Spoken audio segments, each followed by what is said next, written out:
Welcome to today's show, Legacy Living, Make Your Life Count. I'm your host, Dr. Gloria Burgess, passionate, inspirational speaker, author, poet, and entrepreneur. Welcome to Legacy Living, Make Your Life Count. I want to give a big thank you to those of you who are listening in today, and here's a great big shout out to all of you listening around the world. I'm delighted and so very grateful that you tuned in.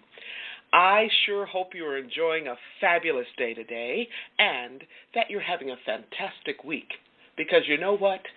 In the grand song of the universe, life is very, very short. It's short and sweet and oh so precious. So I hope you're making a difference in your own life, because when you do, you also make a difference in someone else's life. Now, a lot of folks want to make their life count for something, and they ask me, Dr. Gloria, how do you do that? Well, it's simple, very simple. You make your life count day by day, step by step, moment by moment, every single day, 365, 24/7. That's what Legacy Living, Make Your Life Count is all about. You can learn more about Legacy Living, Make Your Life Count by visiting the Gloria Burgess website. That's Gloria, B as in boy, URGESS.com, the Gloria Burgess website, or by visiting Facebook, and that's facebook.com/DR for Dr. DrGloriaBurgess PhD/. All right. Today, I want to talk with you about leadership. Now, you know, if you're a regular listener, this is a topic that's near and dear to my heart. Specifically, we're going to focus on choices. Today, I have a very special guest with me, Karen Aloy, and she's going to share about her life and work and some of the key moments in her life that have shaped and molded her into the leader she is today, and how those moments helped to lay a foundation for making solid choices in her own life, and how she supports others in doing the same in their life. So, who is Karen Aloy? Well, like many of my guests, Karen wears many different hats. Karen is a leader in her field, and she is passionate about working alongside her clients to design and create solutions to the challenges that get in the way of their desired results. She's a passionate, lifelong learner, and Karen is also an imaginative, creative spirit. She's also a trusted friend. If I had to choose just one word to describe her, I'd say that Karen is inspired. Her personal mantra is celebrate the unique fingerprint that is your life. I just love that. Celebrate the unique fingerprint that is your life. Now, later on in the show, Karen is going to share more with us about what that particular mantra means to her and why it's so important in her life. As I think about Karen and the years that I've known her, another word that comes to mind is influencer. As I mentioned earlier, Karen wears many, many hats. She's founder and CEO of A Loyal Vision, LLC, and in her company, she's a consultant, coach, and certified public accountant, a CPA. As you listen to today's show, Karen will share her passion about her work and how she serves others. She'll also share a bit about her journey and how a pivotal event in her early years shaped and influenced her to become the person she is today. Karen is happily married to her high school sweetheart, and his name is Danny. She's also the proud mom of 2 grown children, and she says her life would not be complete without her 4-legged friends. Karen is a leader who makes a difference in her own life, in her family, in her community, and in the lives of so many others throughout the world. As I said earlier, to me, Karen is very inspiring. I met her through our mutual affiliation with the John Maxwell team. So I've had the very special privilege of talking with Karen about what matters to her. I've also been blessed to witness her passion when she talks about giving back and serving others. In fact, when I first heard her story, she was so passionate and humble. And I thought to myself, yes, this is a kindred spirit. Thank you, God. Now, another quality that I love about Karen is that she is positively committed to making a difference in the world, and in particularly making a difference, making an impact in terms of giving back and serving others to transform their world. When you hear her story, you will learn why she's so fired up about making a difference, about making an impact on the world in this way. We are truly blessed to have her as one of our honored guests on the show. In many ways, in her love for people and serving others, Karen pulls together many of the threads of what my own life and work are all about. In fact, you've heard me talk about these threads and themes on this show.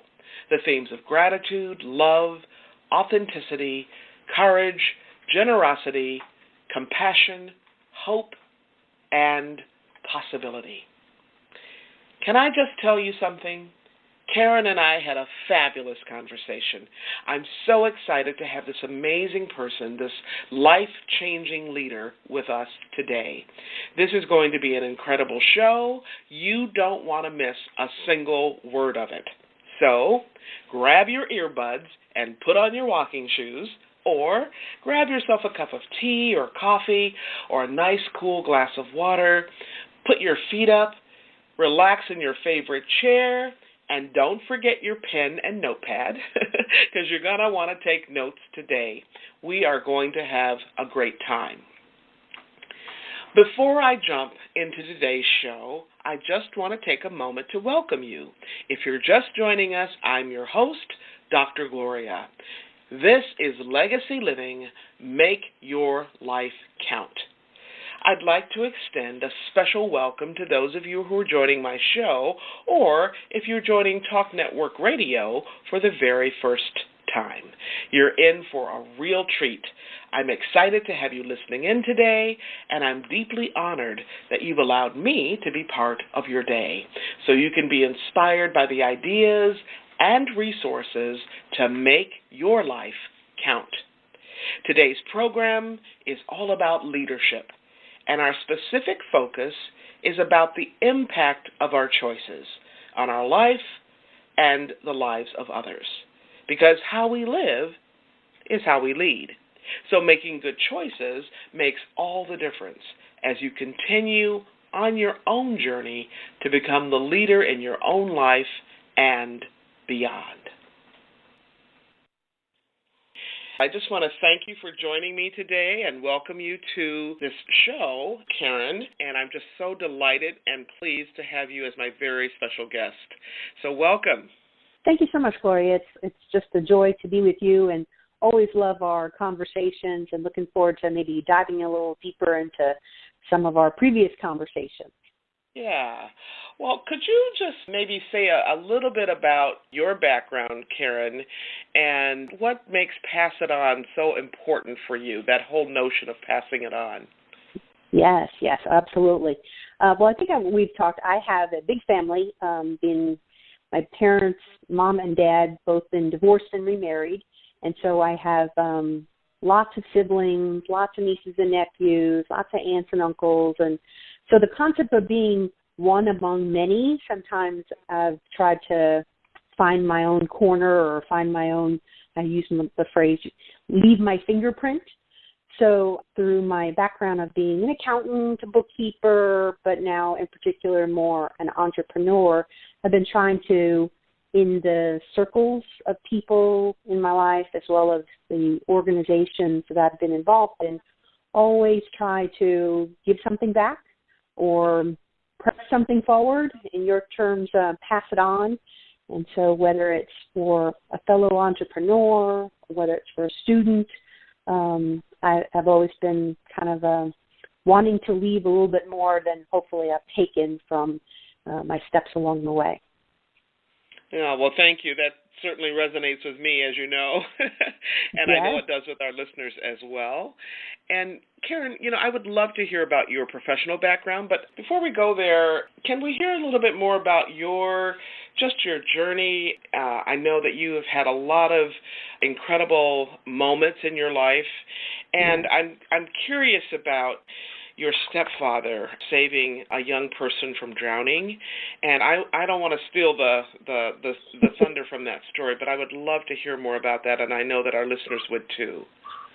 Well, I would love to tell you the story because it really, it's one of those things where maybe something has happened in our lives early on and many years have come since, and it kind of falls into the back of the file cabinet, and until something like reading your book, pass it on, it then becomes back in the present again. So when I was probably in junior high school, we lived, my mom and my stepdad and my two sisters lived in a house right near a creek, a very low-level, small water flow until it rained. And when it rained excessively, it would rush.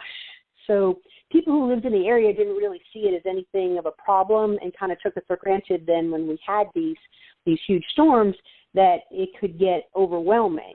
And in this particular case, a probably same age or relatively same age as myself, young man, ended up walking through the park area where this creek typically flowed and had a seizure and fell close enough to the water where it swept him up.